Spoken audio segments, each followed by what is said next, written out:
Why don't people have power? And having answered that question now approximately 1 billion times, I am pretty well ready to answer it for you, which is the biggest barrier, I think, for us having power is, of course, ourselves. We are our own biggest barrier to having power. We are oftentimes not willing to do what it takes or to make the trade-offs required to have power.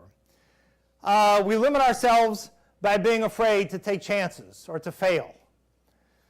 So many of my friends graduate from Stanford Business School and they follow the well-trod paths of their predecessors, which has never made much sense to me, which is why would you go to the same firms that hire all of the best and brightest from all the same schools that you're graduating from? Go find a niche. Isn't that what they teach you in competitive strategy? But, so we oftentimes aren't willing to take the chances required.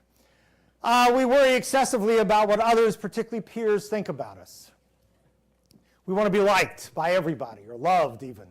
And therefore, and it's a very interesting fine line that you want to walk. Obviously, you want to be liked, and you want to be popular. But on the other hand, what I try to teach the students, and what I try to get them to understand, is that if you think about it in a very simple, common sense way, your peers, your direct hierarchical peers, are also your competitors.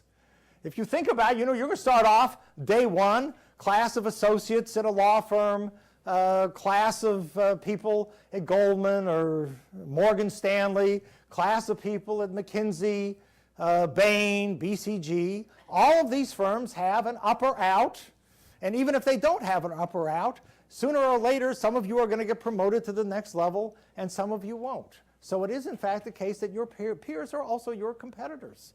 And so maybe, need to think about them in a variety of different ways.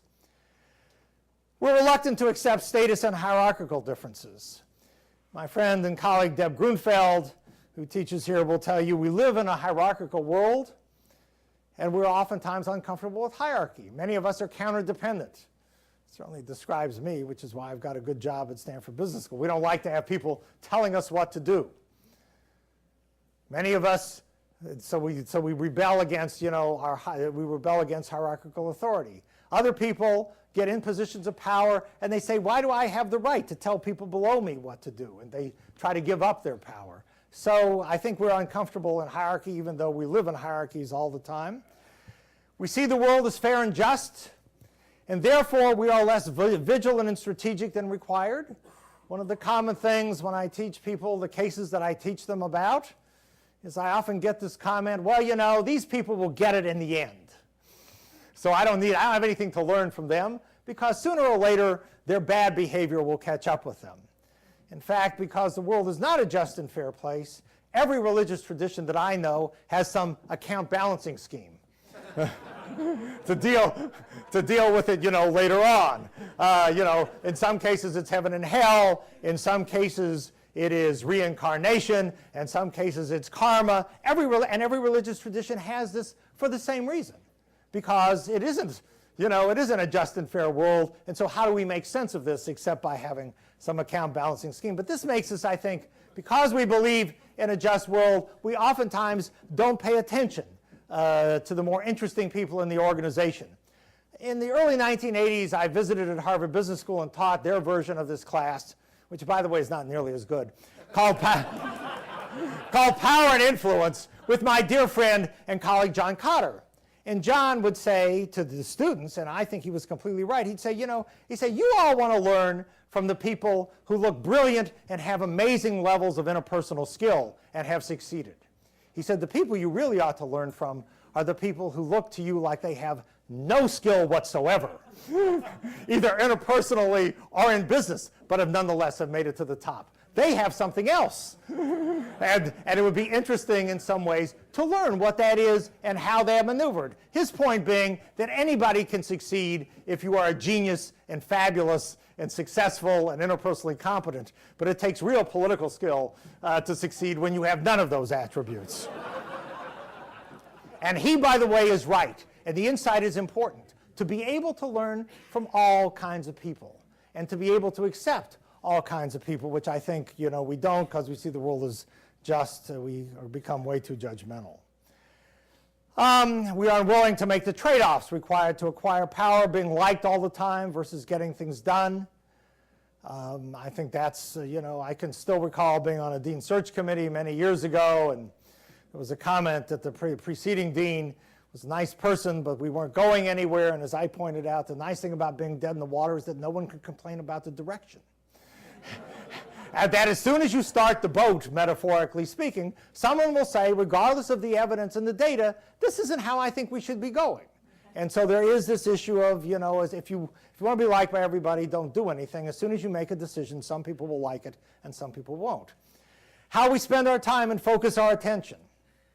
Strategic versus fun interactions and relationships. Are you willing to pay the price of having power? And there's an enormous price for having power. My dear friend Rudy Crew has been through at least 2, maybe 3 marriages. He works all the time. Most successful people that I know have to work very, very hard. And that's true whether you're running a nonprofit or a for-profit. You look at the people who go into government, and the one thing you can say, you may like their policies or not like their policies, they're all working enormously long and hard hours. To be in a position like this, you have to pay a price. You have to decide, am I willing to work this hard and to interact with people who I need to interact with rather than the people who I perhaps want to interact with. So I like to tell people I'm in a job with relatively low interdependence. I can have lunch with my friends. If you want to have power, you need to figure out who you need to have lunch with metaphorically, strategically, in order to get things done and build the relationships that will make you successful. And I would come into class and we'd teach on Monday and Friday, and it became like a joke finally when I would say to the students, I'd say, well, how did you spend your weekend? And they would kind of look at me like, what kind of a doofus is this? We spent our weekend, partying or skiing or doing whatever they do with their close friends, with their roommates, with their colleagues. And I pointed out to them that if you spend all your time with your current close friends, how do you ever make new ones? And in fact, there's a lot of research that shows that the most useful ties that you will develop are the weak ties, because your friends travel pretty much in the same social circles you travel in, and therefore they can provide you mostly with redundant information. And if you want non-redundant information, you need to get out of your comfort zone with the people that you normally associate with. Thank you all for being here, and thank you so much for inviting me.